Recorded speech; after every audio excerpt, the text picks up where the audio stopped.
Welcome, my name is Unni Hallberg and I am the project leader of this group. With me today I have Pierre, I have Suvan and our model Marco. And we are representing the qHelf group. qHelf, it stands for Quantified Health and is a project started by the local entrepreneurs. We have had the opportunity to look at different technologies and apply it into healthcare. Due to the need funding we found out, we have based our work onto hockey and have started with looking at preventing injuries. Because today we saw that this is a problem and we couldn't find a solution for it until now. Hi. So as Yoni said, today the big fear of a club, sports club, is to lose a player when he gets injured. Why is this a big fear? Because the hockey club will lose a lot of money when the player cannot play. It has to be replaced, and based on our estimation, for example, the Frederick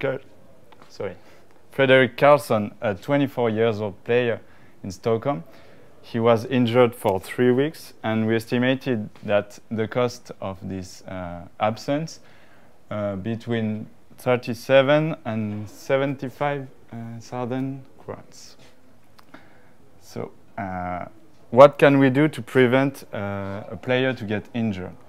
First, we focused on injuries that can be predictable. What is that kind of injuries? It's basically shocks that happen to the player, and the repetition of these shocks can break bones or muscles. So, here in a red circle, you can see most common injuries for a hockey player that can happen in a match or a training. So we focused on the shoulder and elbow. We will explain you later why. During our need finding process, we did interviews. We interviewed Nanne Olsson from Blekinge Health Arena. It's an arena well equipped to measure health and performance of the players. They come to this arena to be tested. So, and also the coach of the Karlskrona Hockey Club. We are working with the Hockey Club of Karlskrona. So the coach said to us that there is a need today in this team to measure and to predict injuries. And also Madeleine Larsson, who is working in the hospital and also CEO of Togedia. So from these interviews, we get that it could be great today to predict these injuries. We have the technology, and it does not really exist today. So that's what we try to do in this project. Why working with the wearable devices? Because it's a big market. It's a market who will expand more and more in future years. It started over 2010. With the initial prototype as connected balance or connected chest band to measure calories burning and steps. And today you can buy wearable devices in each supermarket. It's a really big market. That's why we focus on creating a wearable device that we can sell to clubs, for example. Now I will let the speak to Sylvain. So now we have to ask us the question how we measure shocks. Basically, we measure acceleration thanks to the G unit. For example, the NASA use simulator to train their pilot to undergo 20 Gs during a long amount of time. Us, we want to measure shocks. It means a big amount of Gs, but in a really short amount of time. For example, when you sneeze, your head undergo 3G. We also measure that for the elbow and the shoulder, 8G is really critical. Our concept is to place a lot of accelerometer around all the parts of the body who are critical. This sensor will transmit wirelessly information to the main board. And this information will be transmitted to the coach. Thanks to that, the coach will be able to tell to his player to go out because they may injure themselves. So, to prove our concept is realizable, we create a prototype here. Our prototype is composed of 2 accelerometers, one in the elbow and the other in the shoulder. And we use Arduino Uno with a microcontroller board to collect the information.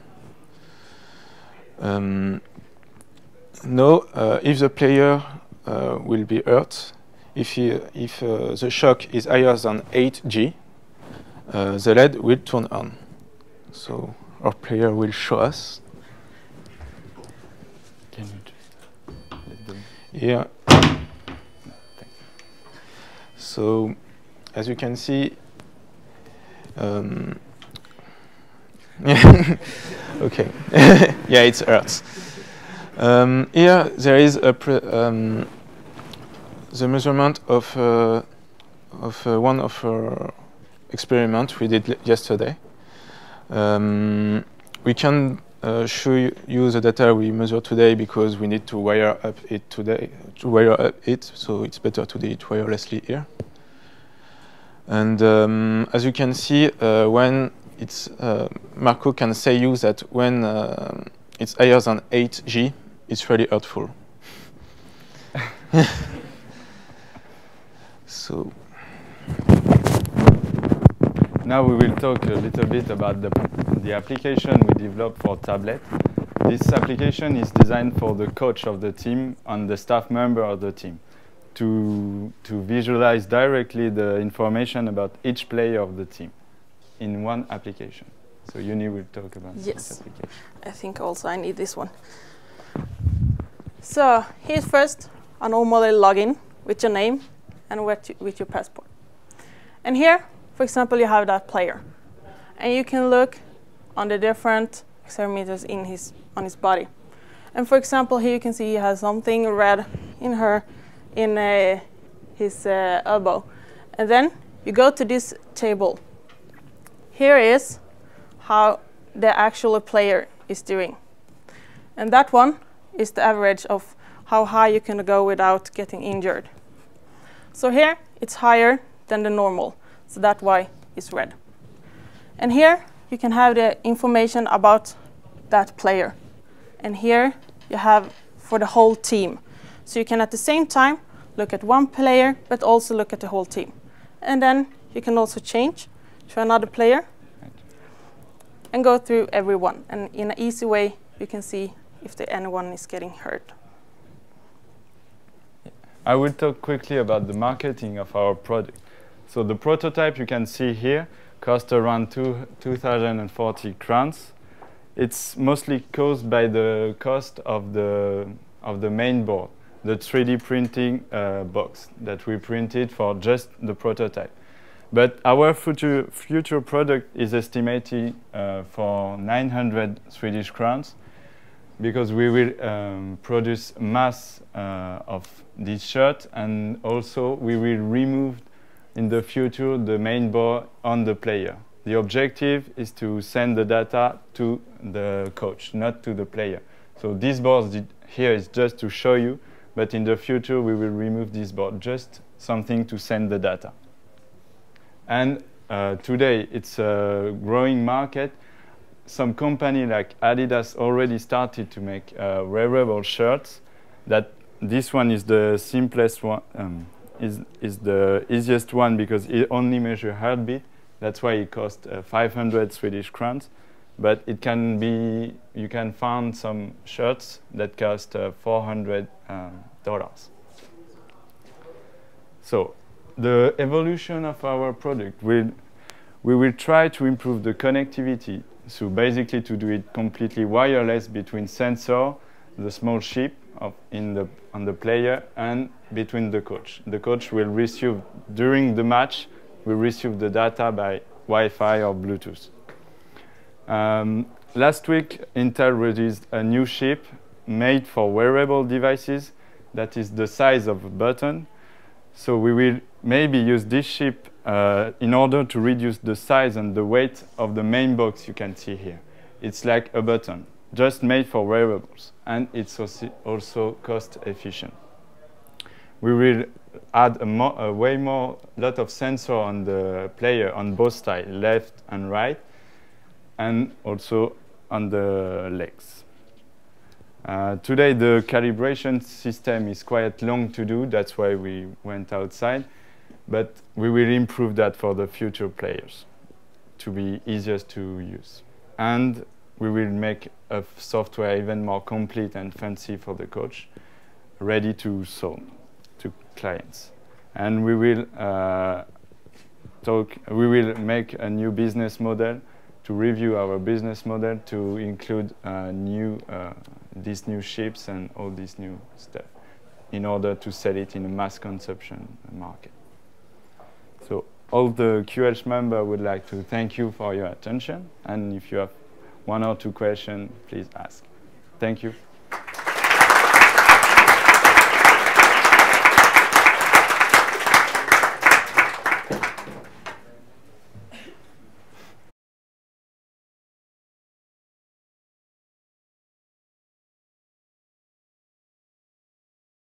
So probably between the small chip and the sensor, it will probably be Bluetooth technology because it's low energy consumption.